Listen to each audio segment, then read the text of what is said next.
কেউ টেম্পু স্ট্যান্ড দখল করে, কেউ বাস স্ট্যান্ড দখল করে, কেউ বাজার দখল করে। এক দখলের উৎসব শুরু হয়ে গেল। আমাদের যে স্বপ্ন ছিল ভাত ভোট জান ও জবান, তা আবার যেন পর্যভূষিত হতে যাচ্ছে এই দখলদার বাহিনীর কাছে। আজকে নির্বাচনের কথা বলা হয়, আমরা নির্বাচন তো করতেই চাই।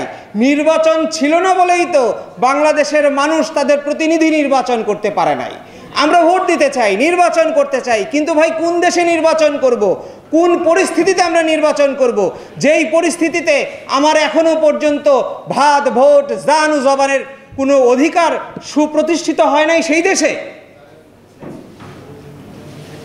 আজকে আমার টেম্পু স্ট্যান্ড দখল হয়ে যায়, আমার কাঁচামাল সেই মানিকগঞ্জ থেকে ঢাকায় আসতে আসতে 20 টাকার কাঁচামাল 80 টাকা হয় শুধুমাত্র চাঁদাবাজির কারণে।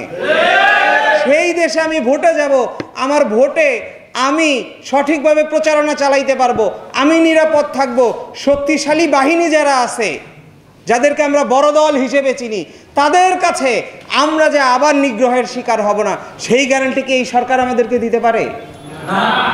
বিপিনুল হক নূরের মতো একজন সংগ্রামী নেতা, গণ অভ্যুত্থানে যিনি ভূমিকা রেখেছেন অগ্রণী সৈনিক হিসেবে, তাকে তার কার্যালয়ের নিচে সংবাদ সম্মেলন করার সময় এই সরকারের আইন শৃঙ্খলা বাহিনীর হাতে আক্রান্ত হতে হয়, সেখানে আক্রান্ত হতে হয়, সেখানে তার সহযোদ্ধাদের আক্রান্ত হতে হয়। সেই দেশে লেভেল প্লেয়িং ফিল্ড নামে যে শব্দটা আছে, সেইটা নিশ্চিত না হলে সেই দেশে আমরা নির্বাচনের দিকে যেতে পারি? আমরা সেই নির্বাচনের কথা ভাবি যেইখানে শুধুমাত্র পেশি শক্তি খাটিয়ে, অর্থের শক্তি খাটিয়ে একটি দল নির্বাচনের আগেই নিজেদেরকে বিজয়ী ভাবতে শুরু করে। যারা বলতে পারে নির্বাচন ঘোষণা করেন, নইলে আমরা ঘোষণা করে দেব, তাদের হাতে আমরা কিভাবে নিরাপদ হইতে পারি যেখানে তারা তাদের বিজয়ীর ফল বলতেই পারে যে আমাদের বিজয়ীর ফল ঘোষণা করে দেন, নইলে আমরা নিজেরাই ঘোষণা করে দেব। অতএব আমাদেরকে তো এমন একটা পরিস্থিতিতে নিয়ে দাঁড় করাতে হবে যেখানে আমরা নিজেদেরকে নিরাপদ মনে করব, যেইখানে আমরা এমন একটি নির্বাচনের দিকে আগাবো যেইখানে পেশি শক্তি এবং অর্থের শক্তি থাকবে না। অতএব আমরা মনে করি এখানে যে বলা হয়েছে প্রেক্ষিত আগামীর বাংলাদেশ, আগামীর বাংলাদেশ এমন হতে হবে যে এই বাংলাদেশে আমার ভাতের অধিকার থাকবে, আমার প্রত্যেকটা মানুষের দুবেলা দুমুঠো খেয়ে পরে বাঁচার অধিকার থাকবে, আমার প্রত্যেকটা নাগরিকের ভোট দেওয়ার অধিকার থাকবে।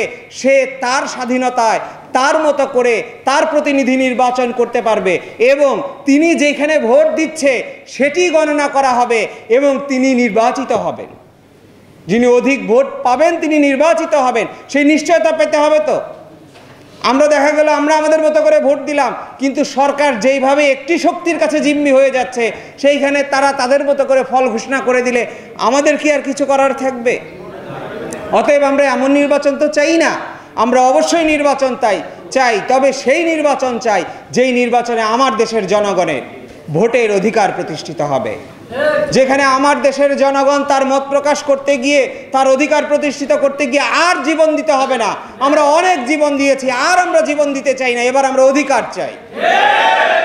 আমার দেশের জনগণকে তার জবানের অধিকার প্রতিষ্ঠিত করতে হবে, যেই জবানের মধ্য দিয়ে সে তার কথাটি স্বাধীনভাবে বলতে পারবে, তার মতের প্রকাশ ঘটাতে পারবে। অতএব আমরা চাই এমন একটি বাংলাদেশ যেই বাংলাদেশে আমাদের ভাত ভোট জান ও জবানের অধিকার প্রতিষ্ঠিত হবে।